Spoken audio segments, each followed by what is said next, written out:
Welcome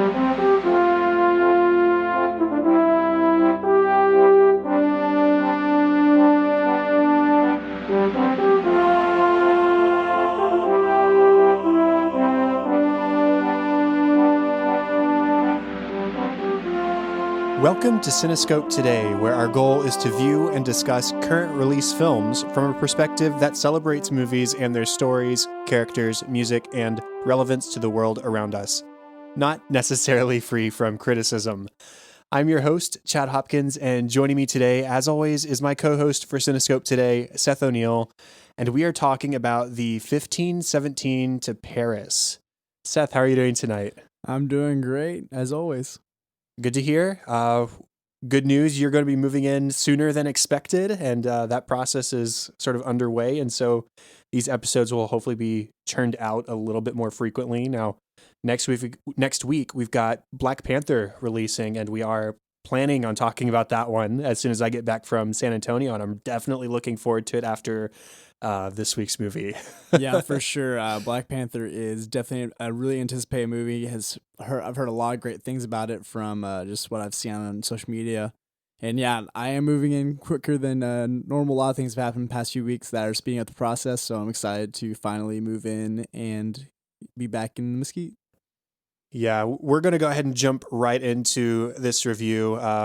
One positive to be said about it before we get into any of our many, many negatives. We got to see the Ready Player One trailer again.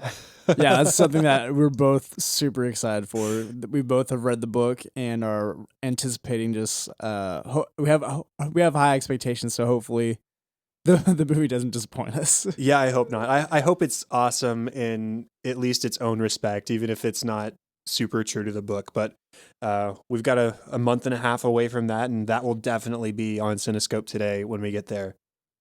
Yeah, I'm excited about it. Well, let's go ahead and dive in. We are talking about the 1517 to Paris.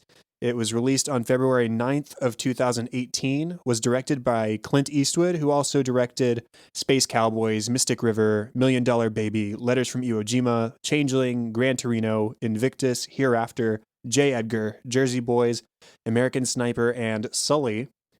It was written by Dorothy Bliskow, I believe. And it was based on the book, The 1517 to Paris, the true story of a terrorist, a train, and 3 American soldiers, written by Jeffrey E. Stern, as well as our 3 heroes, as it were, Spencer Stone, Alex Garlatos, and Anthony Sadler. The music was composed by Christian Jacob, who I don't believe has really worked in films before, but correct me if I'm wrong, and Thomas Newman, who has worked in films and also composes scores for Shawshank Redemption, Little Women, Meet Joe Black, American Beauty, The Green Mile, Lemony Snicket's A Series of Unfortunate Events, Cinderella Man, Wall-E, The Help, Skyfall, Saving Mr. Banks, Bridge of Spies, Spectre, Finding Dory, and Passengers.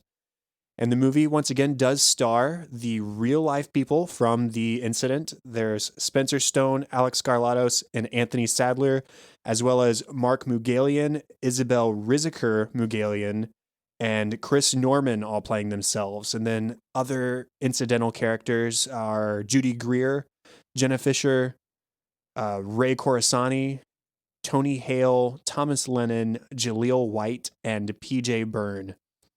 So for Cinescope Today, we like to talk about our spoiler-free opinions to start with most of the time.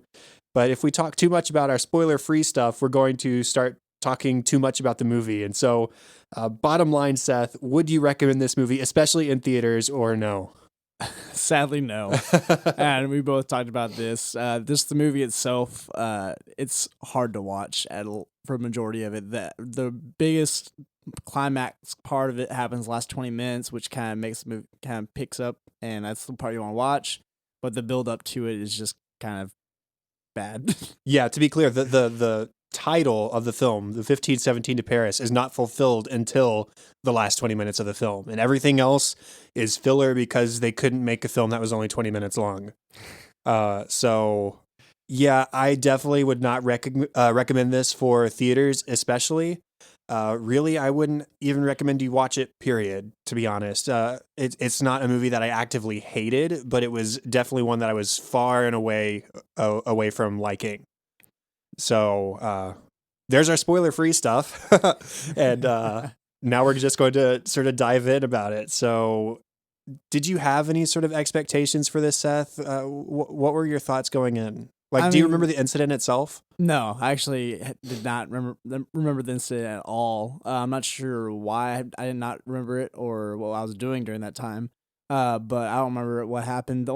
Going into the movie, I mean, I didn't really have any expectations at all because it wasn't really a movie that was very publicized. I'm feeling like there's not many trailers I saw about it. It's not very advertised very well. But I didn't know Clint Eastwood's name was on it. So knowing his cinematic history for directing and producing movies, he has a great kind of portfolio, and all the movies that he's been in charge of have been just awesome cinematic experiences. Cause I've seen a lot of those movies. So I had some expectations knowing he was in charge of the movie, but no expectations of the movie itself. Okay, that is a little bit different from my perspective. As I shared with you a little bit earlier, I remember when this event happened. I just looked while you were talking. It was August of 2015, I believe. And the incident was a big deal in the news for a week or two, however long the news cycle wanted to talk about it. And I remember being even pretty underwhelmed by the news coverage then. Like it's an inspiring story for a moment, and then it's like, okay, let's move on. I didn't understand the sort of wave of patriotism that it sort of inspired in the American consciousness, just because it's these three American soldiers, and I admire them. I admire their service, but it was something that could have happened to anybody, and they just happened to be the ones there. And so I was very underwhelmed. Plus, here's where I admit that I watched Dancing with the Stars almost every season. And Alex Skarlatos was immediately thrust from the limelight of the incident into the limelight of Dancing with the Stars like 2 months later. And I did not like him very much on the show. It wasn't his dancing ability. It was just him.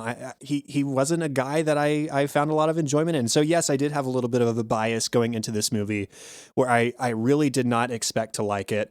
I know that's not a fair approach, but I think after having seen it, even if I had been a little bit more open-minded going in, I would have had very similar feelings coming out, because it just, man, it is not a good movie for so much of the movie. Yeah, I mean, just I hate that that we're saying it's such a bad movie. Just because I mean the service of the guys and what they did was very tremendous and very heroic, because they saved the lives of basically the whole Mm-hmm. all the passengers on the train.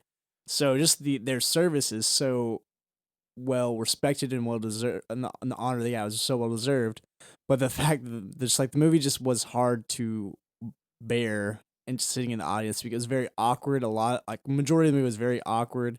It felt like you were like a third wheel on a date type situation where you kind of just there to observe what happens and kind of just be a part of it, but you don't really know how to respond. So it was tough for majority of the movie, except for the parts where there were some action sequences, but it was just really awkward. Right. And again, I want to sort of preface the rest of my negative thoughts of this movie with the fact that I do admire these men for the service that they did commit, and that they were so quick on their feet and heroic, and there was such a positive outcome from this. I don't discount that at all. But that's the best I can say about any of this. And so, talking about the story, it's just a disjointed mess that makes little to no narrative sense. Like, there's not a story here. There is an incident that takes place in the last 20 minutes, and that is worth watching, but that's not worth waiting a whole movie through. And I get what Eastwood was trying to do by casting the actual people from the incident in the film, but it fails because, one, they are painfully, obviously not actors, and two, there's something disturbing to me about these three reenacting their act of heroism. I wouldn't have had a problem if it had been like actual actors reenacting this, because it almost I don't know, there's just something almost grotesque to me about these guys reliving this traumatic experience, uh, going through this act of heroism again for a paying audience. It just seems wrong to me. Yeah, I agree that I think it was just a kind of risk that Clint Eastwood was trying out, because obviously whenever you hear that the real people are actually acting out their parts, it's intriguing. But like you said, it was very obvious that they were not professional at their job, at this task. And it was very awkward at times, because I think, as we talked about, there were times where their conversation seemed like they didn't really know what to say, because I think that maybe they're told to ad lib some parts of it, and that it was very just uncomfortable, because they're kind of just doing like your filler conversation to fill the void, and they just didn't know what to do.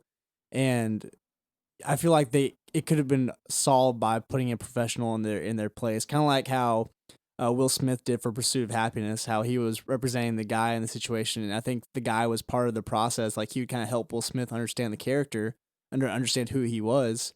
So I think having actors to fill their position, and then having them there on set, kind of telling them how they felt, so they can have a real connection with that, would have been a better avenue for it. But I mean, I see why Clint Eastwood did it, but it feels like it just seems like it was a risk that didn't pay out.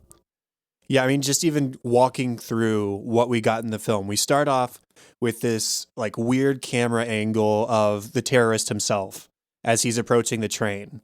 And I guess that's the intent of that, is to build suspense. Like, we know the story, we know what happens. And so we assume, oh, this is the bad guy. Are we going to get this right at the start? Well, no, we don't. We just get him boarding the train, we get the title card, and then we skip to the three of them in a car, chilling out together. And Anthony is doing a voiceover. He says, "Yeah, look at me. I'm a black dude hanging out with these two white dudes. I bet you wonder how that happened. Well, I'm going to tell you." And then it goes back to their childhood, and he never returns as a narrator again. Yeah, that was that was one thing I was gonna bring up. Like, that was just super. Whenever they started doing that, I was expecting more voiceovers like that, but it never came back. It was a one and done, which doesn't make sense at all. Yeah, you have to commit. If you're going to do that, commit to it for the whole film. Don't just like, here, let me show you what's going to happen, or let me show you how this happened, and then all of a sudden we flash back and it doesn't happen. It's so strange. It's like an opening to like a theme song. Now this is a story. And then from there we get the flashbacks to the childhood, and we get the mothers and the parent conferences with the apparently demon teachers and school administrators. Whatever. We're both teachers, so I have a feeling you had problems with the way they were portrayed as well. Yeah, I mean, I guess maybe they're filming from the perspective of how the kids thought of their principals and teachers at that time, because they're always getting in trouble, so they saw them as the evil people, always trying to get them in trouble for some reason or not. So obviously it rubbed me in the wrong way, because obviously that's not how teachers are. I mean, there might be some teachers that are like that, but not all the teachers are like that. So it just kind of put a bad taste on just like the education system. I have sort of two problems with it. The first is that so much of the movie, including those scenes, almost feel like the trio sat in a room with the screenwriter and they reminisced together. It was like, you remember this one time when this happened and we were doing the complete right thing and everybody else was just being mean to us? That's what it sort of felt like a lot of the time, where they were just obviously the protagonist of the situation and everybody else was the antagonist, basically. And then the other side of that was these characters, specifically Alec and Spencer, were portrayed as Christian. And I admire that quality about them throughout the film. There are various instances where even after they've taken down the terrorist and Spencer is holding the guy's neck closed so that he doesn't die, he says, "Would you like me to pray with you?" So, I mean, even those small things, I admire their Christianity, but at the same time, they were trying to make the Christianity aspect of these characters a positive thing. They were making the Christianity aspect of the teachers a negative thing. And so it was this conflict between the message the film was trying to get across. Like, is Christianity positive or is it a negative? And which perspective are we supposed to believe? Yeah, for sure. And I agree that they did not portray the private school education Christianity very well. compared to the kind of the personal life. They kind of felt like it was a choice. You're either one or the other. There was no like connection between the two, so that was kind of a weird uh, gap for that part of the movie. Another thing that I did not like was during the movie it kept kind of jumping back and forth, and I a lot of movies do that where they go from kind of the flashback sequence, but for this movie I felt like I was being yanked. Like Mm-hmm. I didn't feel comfortable whenever it went from kids to all of a sudden adult to to like the scene, then back to the kids, and like I felt like I was being jerked along this little path, and I had no idea what was happening. Yeah, it was like whiplash. And again, it doesn't work structurally as a storytelling device. It doesn't tell a cohesive story at all. And nor does any of it interest me. Like I said earlier, this movie was about the incident on the train, and we got that. But before we got that, we got a whole bunch of backstory that I really don't care about. Yeah. And part of that was also the stories with their mothers struggling as single mothers, leading them through the school system, going and being told by the teachers that, oh, maybe you should medicate them because they probably have ADD, or actually you should send the child to live with his father because I think that would be a better environment for, like, it was so, one, that's way overstepping your bounds as a school teacher or administrator. Maybe that happened. I guess it had to, in some capacity, or I would trust or hope that they wouldn't put it in the film. But in any case, nothing came of that incident or of that storyline within the film. It felt like it was just sort of put in as a way to create tension in their childhood so that they have something to overcome and grow from.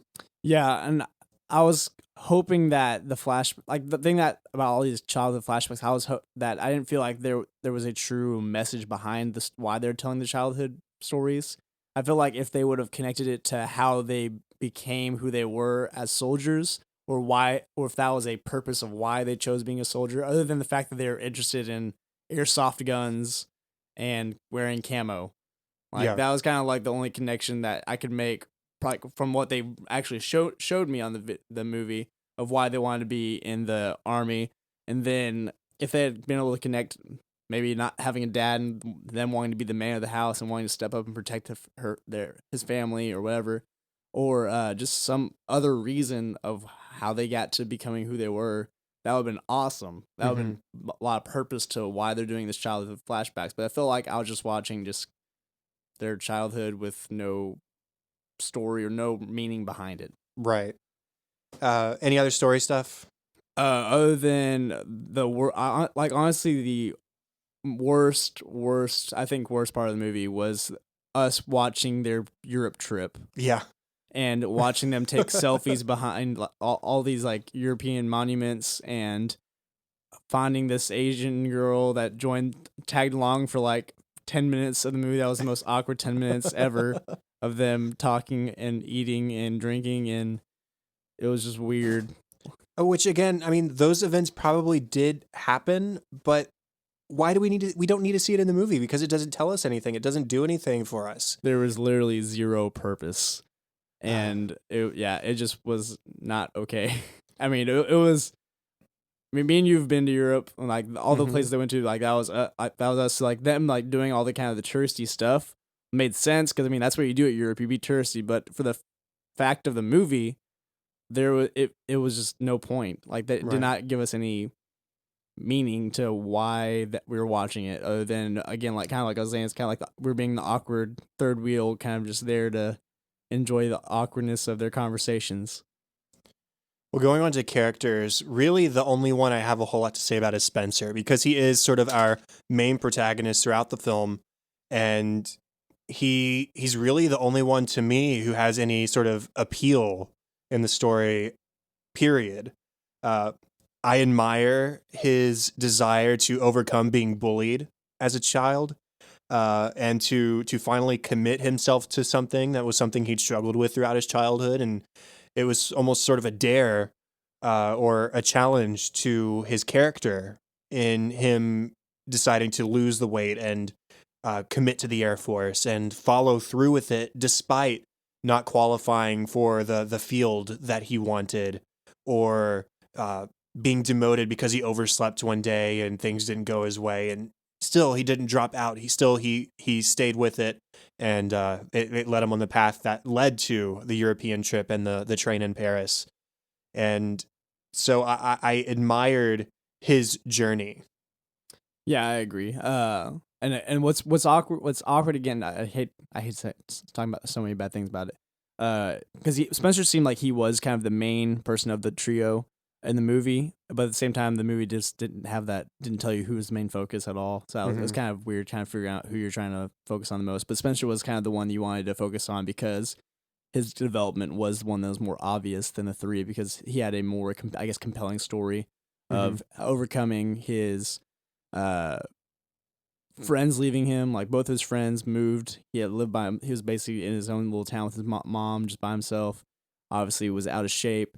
Wanted to do so many things with his life. He wanted to play football. He quit. Wanted to play basketball. He quit. So he was known for being a quitter, and that's how Anthony described him. He's like, man, whenever he told me he wanted to be in the Air Force, like, all right, you're not gonna do it like that. And so he was able to overcome kind of his previous history of quitting, and overcome his weight, overcome his just whenever an obstacle came his way, wherever he wasn't be able to do a what was it, I don't remember exactly what it was. I was trying to remember. I can't But remember. it was a specific branch Of the Air Force. It was like pararescue, maybe. Pararescue, I think that's right. So whenever he got denied a pararescue, he could easily gave up then, but he didn't. So that he showed a lot of development just from just that part of the movie of joining the Air Force, and then also after that, using everything that he learned, even through the classes that he'd struggled with, to help his mission on the train. So it was just a kind of a full circle of this. This was his purpose. This is why he went through all that to get up to this moment and to be the hero that this train needed. Because Alec wasn't trained for it. The specific scenario they're in. Obviously, Anthony didn't have any Military experience at all.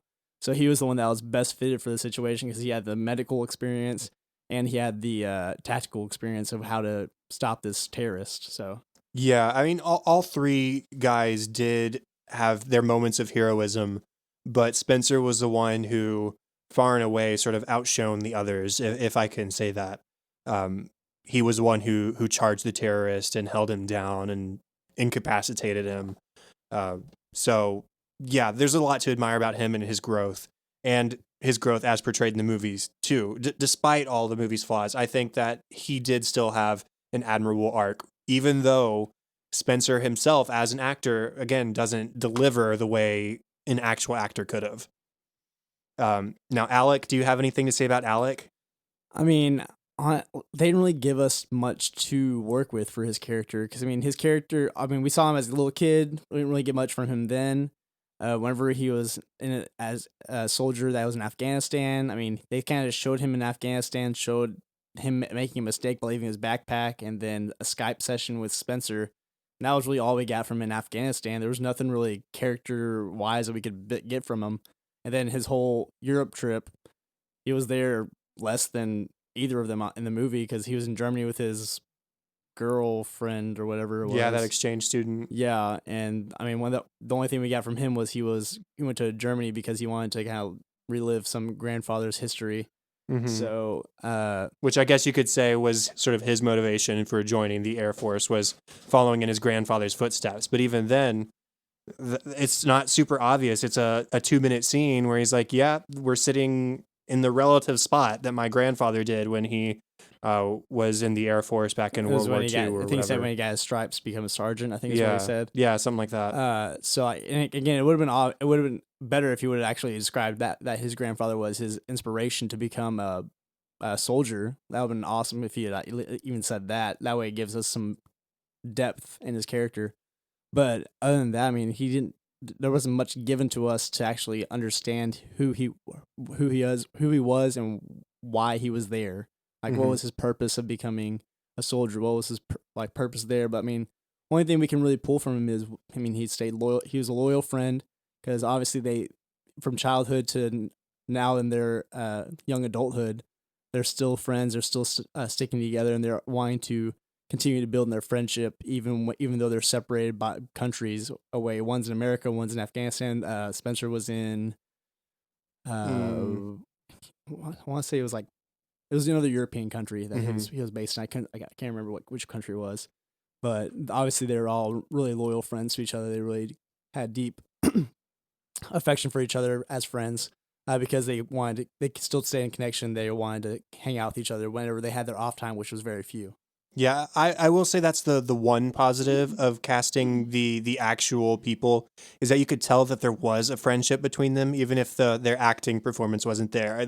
They together, I think, had a little bit of interperson chemistry. Um, but as far as Alec goes, man, he's just the least interesting guy. I mean, the kid actor that played little Alec had more personality than Alec himself, and he's like that in real life. Like, I mean, he's just not acting and not portraying him. I mean, I guess that's true to character because I've seen him outside of a film, but eh, he's just not very much involved in anything, and really, he's just hanging out with some exchange student in Germany until the incident. I mean, frankly, he's boring, and I hate to be critical like that, but this is a movie, and we're treating them like characters rather than actual people because it's a movie, and that's what we do.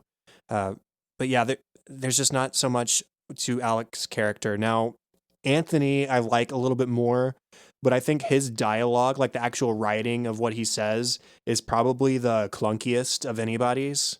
And his weird obsession with taking selfies the whole film in Europe, and then when they meet the girl on the boat in Venice, he doesn't want to take pictures for a minute, and then all of a sudden she sits down with him and he wants to take pictures again, and it's just strange. But again, it's just weird that he starts as a narrator and then he's not a narrator again for the whole rest of the film. And that's really all I can say about him because there's not much to be said. Yeah, and again, and I think it's just fault to the dialogue that they gave these guys, because if they would have given them better dialogue to work with, then that would have been able to help their character. I guess maybe their characters more, but I feel like they kind of said, "Hey, just be yourselves during the scene. Kind of just act like you guys acted whenever y'all did this trip." And they didn't really give them much to work with, because I think they wanted them to be genuine in their words instead of them making kind of forcing them with their own dialogue. But it's just whatever dialogue was given to them, it didn't really display any character and for each of the guys, because we just didn't get it. So again, for Anthony, we didn't really get much. He was kind of just funny at times. Yeah, like you said, he's a likable guy, but none of the words he said really did much for the whole story or for his character at all, because it was kind of like funny little short comments or let's take a selfie. That was kind of all we got from him. Yeah. Now, as far as any other characters go, did you have anything to say? Really, all we had as far as like actual characters are the mothers. Yeah, and even with the mothers, I mean, there's not much to say, because I feel I like Jenna Fisher a lot. Obviously, we both like her because of The Office. She did, Hmm and Pam. The other mom is Judy Greer. Judy Greer. Where's she from? Do we I'm have not any? entirely sure. I definitely recognize her and I recognize the name, but I don't know her from too many things. Just quick looking at stuff. She said she was in 13 Going on 30, Ant-Man, Jurassic World. Yeah. So not really big on her.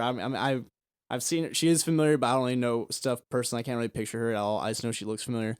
But both their characters, I mean, again, they're both great actresses. Obviously through their just cinematography that they've done before. But again, they just weren't given much to work with, and the characters they had, like the scenes they were in, were very awkward, because most of the scenes were them in school conferences, kind of with a negative teacher and them kind of yelling back and forth and arguing, or it was another dramatic sequence of them yelling at their kids for their behavior, or them crying because of separate all the situations. So it was just weird situations that they were given. And their dialogue was weird. Like I remember they used like SAT words in their vocabulary. Like they used myriad at one point, and I wish I remember the other specific instances, but they were like things that I would see on an SAT exam.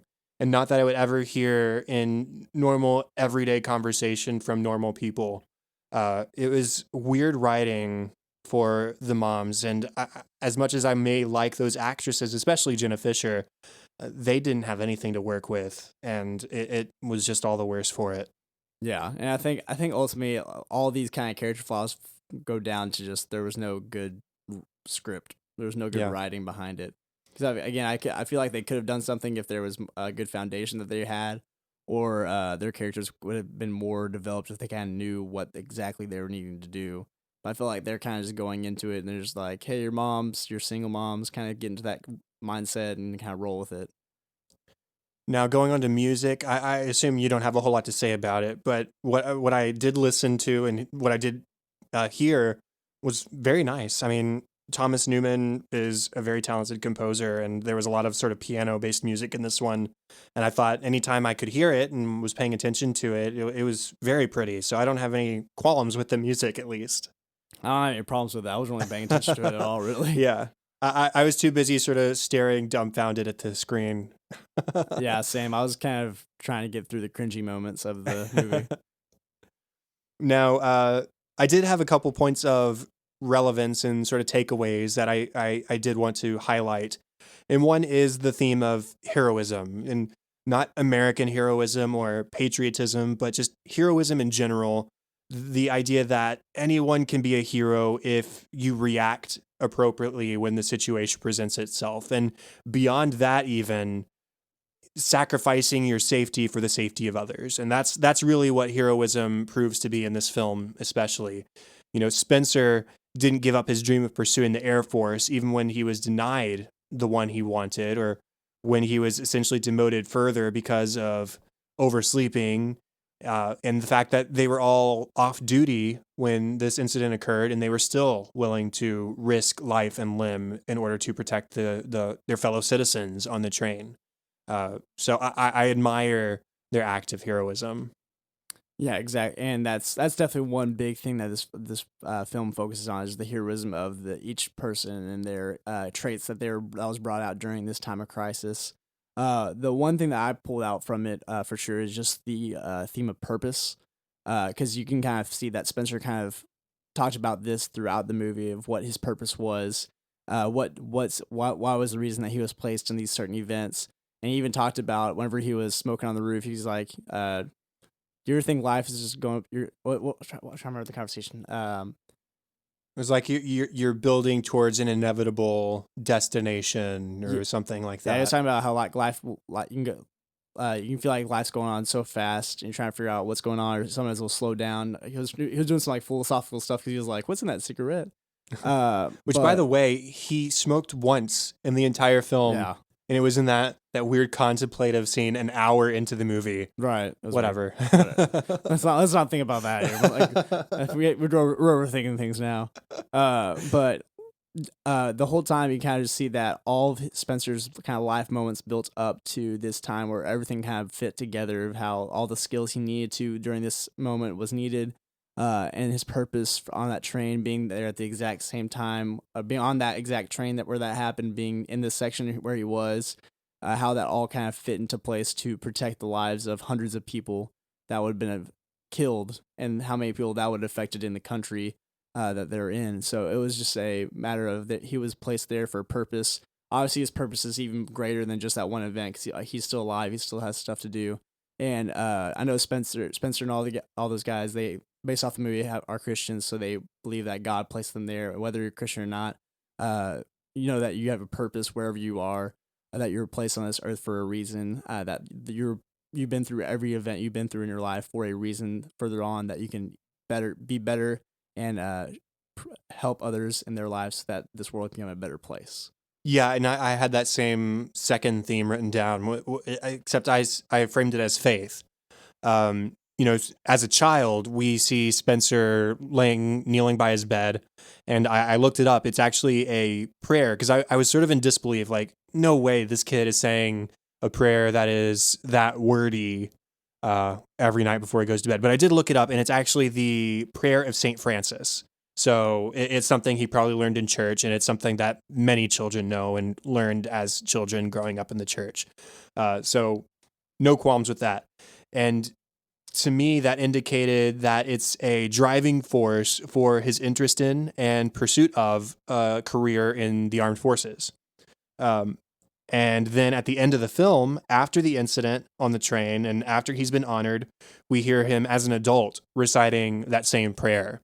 And to me, that indicated a sort of fulfillment of that prayer that he had been reciting since he was a child. So I like this because it showed that Spencer's desire to help and protect others was founded in his belief and his trust in God. And he was talking throughout the film about having a sort of greater purpose, about wanting to do something with his life. And even Alec's mother, Jenna Fisher, said when he was first leaving for the Air Force or whatever branch he was in, said, I was praying for you and God spoke to me that something big is coming in your life. And yeah, that probably was just a corny movie line, but I liked that these characters were driven by their faith and trust that there is a greater purpose for their lives. Yeah, for sure. And that, it was obvious that these families were grown in faith. Obviously, they're put in a private Christian school, and it's a big part of their life for sure. So it was nice to see that it continued throughout the movie. That was a consistent theme of how they're strong in their faith and know that they're put through everything that they're put through in their life for a purpose, and that was God working through them based off that. Well, any final thoughts about the movie before we wrap up? Other than the fact that it was rough. I mean, this is our first. Obviously, this is our first Cinescope Today where we're kind of bashing a movie. It was just tough to see. It was hard, but I mean, it is what it is. You can't like everything. Yeah, I mean, we talked about The Commuter last time, and even though that wasn't great, it was still a fun Liam Neeson action movie. It was enjoyable. This one was a slog to get through, and I was actually like checking the time, and I never do that when I watch a movie, but I was checking the time. I was doing the same.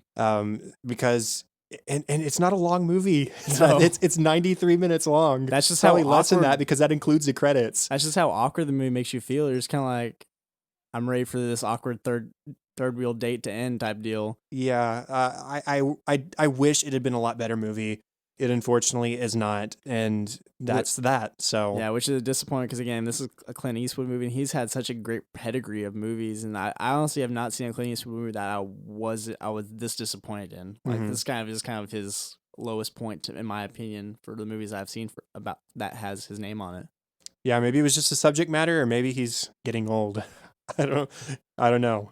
He's 87 going on 88, so we'll see what the future brings. Maybe he still has a few more hits in him, but this one just fell short. And with that thought, it is the end of the official third episode of Cinescope Today. Contact for the show, you can find us at facebook.com/Cinescope Podcast and at Cinescope Pod on Twitter. Please consider rating and reviewing us on iTunes. Also, subscribing would help us with visibility for the show. And if you have feedback or ideas, you can email thecinescopepodcast@gmail.com. And you can use that if you have any suggestions for movies you want us to cover. I mean, we obviously have already listed a couple movies that we are already planning on covering, but if you have any additional films that you'd like us to get around to in off weeks or in weeks that have multiple options, definitely let us know so we can sort of plan ahead for that. Now, Seth, where can people find you online? The best way to contact me would be on Twitter at Seth02. That is Seth, Seth, the letter O, then the number 2. And other than that, that's probably the best place. The best place to find me is at Chadadada on Twitter. That is CHADADADA. Also, Facebook.com/Chad.Hopkins. And don't forget, I do have my other podcast, An American Workplace, where we talk about NBC's The Office. It has recently sort of exploded, which is insane. And I'm very proud of that. So if you like The Office or if you haven't watched The Office and you'd like to, we don't spoil anything that comes ahead. So you can listen episode by episode and follow through the show with us and experience it anew. So yeah, go check that out. And there is, of course, the normal Cinescope show where we talk about older movies that we love. And so you won't hear us being negative like we were today. This is just the nature of seeing new release films because we can't guarantee that we're going to like everything we see in the theater. So, go check those out. Show notes and all contact information for the show can be found at thecinescopepodcast.com. And that is all for this week. Thank you for listening to Cinescope Today, Episode 3. I'm Chad Hopkins. And I'm Seth O'Neill. This was Cinescope Today, and we'll be back next time with Episode 4. Have fun and celebrate movies.